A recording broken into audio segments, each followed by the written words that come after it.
Salut tout le monde, comment ça va? Bienvenue dans cette nouvelle vidéo. Alors aujourd'hui, on va se pencher sur l'œuvre d'Albert Camus, L'étranger. Et pour que tout le monde parte avec la même base, l'étranger, c'est quoi? Et bien dans ce roman, nous suivons le personnage de Meursault, qui est caractérisé par une indifférence apparente au monde qui l'entoure, que ce soit la mort de sa mère ou l'amour de ses proches, comme explicitera aux pages 29, 58, 85, 87, 98, 105, 150 et 203 du récit. Et Meursault, un jour, pas de chance, il tue quelqu'un.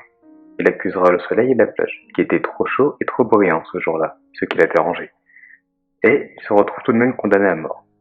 Mais ce qui est vraiment intéressant ici, mis à part qu'accuser le soleil ça ne marche pas trop, pour échapper à la prison, c'est que le procès qu'il a subi n'est pas tant lié au meurtre qu'à son inhumanité apparente. En effet, il lui a reproché son manque de sentiments, plus que son crime.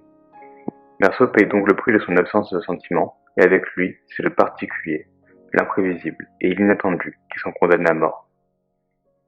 Mais Meursault est-il réellement inhumain? Est-il réellement sans cœur car n'ayant pas pleuré à la mort de sa mère? Est-il réellement une erreur dans l'homogénéité du cœur des hommes? En d'autres termes, Meursault est-il seul, coupé du monde? Alors coupons court à la question du ressenti des émotions. Oui, Meursault ressent des émotions.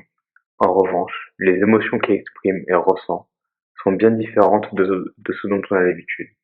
Ici, l'ensemble des sentiments sont liés à son environnement, à la nature et à l'impact que cette dernière a sur lui. Et l'on retrouve cela dès le début du roman, durant l'enterrement de sa mère, où le personnage se concentre sur le soleil accablant, qui détruit tout sur son passage et dénigre les hommes. Ici, pas besoin d'un prix Nobel de littérature pour comprendre que le soleil se substitue à la peine. Toujours le soleil, c'est bien ce dernier qui est devenu le meurtrier ayant poussé Meursault à abattre un homme, non pas la fatigue, non pas l'énervement, non pas le stress. Enfin, au moment de son crime, Meursault reconnaît parfaitement le sentiment de malheur qui s'empare de sa vie. J'ai compris que j'avais détruit l'équilibre du jour, le silence exceptionnel d'une plage où j'avais été heureux, et ce fut qu'en 4 coups brefs que je frappais sur la porte du malheur. Meursault n'est donc pas dépourvu de sentiments, parce qu'il n'a pas pleuré à l'enterrement de sa mère. Il a simplement une manière de le ressentir qui s'oppose à la norme, à travers son environnement. Et à la fin, peu importe que les larmes qui ont coulé soient sorties de ses yeux ou de son front perlant de sueur, il se souviendra que ces larmes ont coulé. Concernant son humanité, là aussi Meursault est différent, certes, mais il n'en demeure pas moins humain. Et pour mieux comprendre cette partie-là, une petite parenthèse sur la philosophie de Camus s'impose. Donc selon Albert, tout homme est condamné à 2 peines. On est tous condamnés à mourir, peu importe ce que l'on a accompli dans la vie, et on est tous condamnés à espérer, car l'incertitude du futur porte en elle-même la promesse de l'aurore. Ainsi, pour être parfaitement en paix avec soi-même, vivre pleinement et être heureux, il est essentiel d'accepter sa propre finitude, sans rien attendre du futur, afin d'appartenir pleinement à son présent. Et c'est donc la fin de la parenthèse Camus. Merci pour votre attention. Lorsqu'il se retrouve face au mur, face à sa condamnation, face à lui-même, Meursault des réflexes émotionnels universels. Face à la solitude, il souhaite revoir son amante. Face à la mort, il comprend sa mère et fait preuve d'empathie. Et comme tout homme, il est condamné à l'espoir. Il n'atteint la paix que lorsqu'il parvient à s'en libérer. Vidé d'espoir, devant cette nuit chargée d'étoiles, je m'ouvrais pour un fois à la grande indifférence du monde. J'ai senti que j'avais été heureux et que je l'étais encore. J'avais le désir de lui affirmer que j'étais comme tout le monde. Absolument, comme tout le monde. Enfin, à l'opposé de la singularité sous laquelle il nous est présenté, Marceau parvient finalement à nous émouvoir et à nous faire sentir proches de lui, car elle est une fenêtre ouverte sur son propre cœur.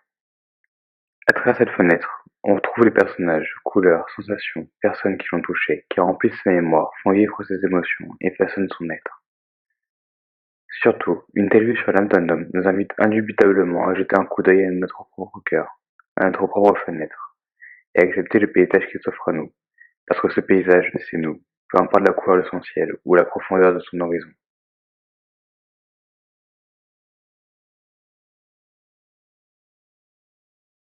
Ainsi, non, Meursault n'est pas un fruit d'émotion. Il n'est pas non plus un être humain méritant la mort, comme ce que son procès laisse entendre, et il est encore moins seul au monde. Au contraire, Meursault est une preuve de la pluralité des individus, l'affirmation que chaque ressenti existe, peut exister et doit être accepté. Mais plus encore, grâce aux témoin la profondeur de chacun. Derrière chaque homme se cache une myriade de vécus, de ressentis et de pensées. Et s'il est impossible d'explorer chaque monde, avoir conscience que tout homme porte en lui son propre univers, et que par conséquent nous n'en sommes que des étoiles au cœur d'une galaxie insondable, nous force à respecter autrui, l'accepter, et comprendre que la connaissance que l'on a de cette personne est limitée par notre point de vue d'étoile dans un ciel infini. Mais aussi, ce récit nous rappelle l'importance de chérir la relation que l'on a avec des personnes mêlant accepter notre propre jardin de sentiments, et avec qui nous nous sentons connectés pour au fond de notre âme, que ce soit notre mère, notre amante, ou même le soleil.